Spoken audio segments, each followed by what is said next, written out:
ಮಹಾರಾಷ್ಟ್ರದ ಕೊಂಕಣ ಭಾಗದಲ್ಲಿ ವ್ಯಾಪಕವಾಗಿ ಮಳೆಯಾದಂಥ ಪರಿಣಾಮ ಮಹಾರಾಷ್ಟ್ರದ ಡ್ಯಾಮ್ಗಳು ಕೂಡ ತುಂಬಿದ್ದಾವೆ. ಅಲ್ಲಿಂದ ದೊಡ್ಡ ಪ್ರಮಾಣದ ನೀರು ರಿಲೀಸ್ ಆಗ್ತಾ ಇದೆ. ಕೊಯ್ನಾ ಡ್ಯಾಮ್ನಿಂದ ನೀರು ಬಿಡುಗಡೆ ಆಗ್ತಾ ಇರುವಂಥ ದೃಶ್ಯ ನೀವು ನೋಡ್ತಾ ಇದ್ದೀರಿ. ಇವತ್ತು ಬೆಳಗ್ಗೆ 30,000 ಕ್ಯೂಸೆಕ್ ನೀರು ಬಿಡುಗಡೆ ಮಾಡಲಾಗಿದೆ.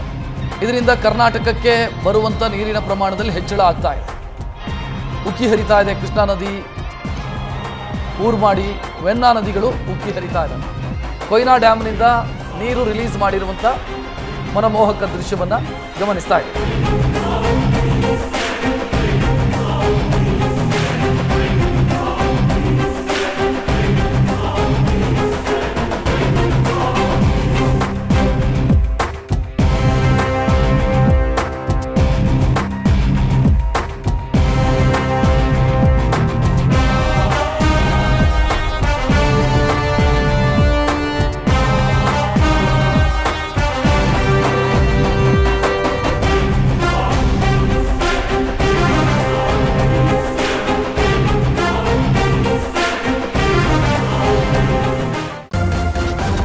ನ್ಯೂಸ್ ಫಸ್ಟ್ ನಿರ್ಭೀತಿಯಿಂದ ನಿಮ್ಮ ಪರವಾಗಿ.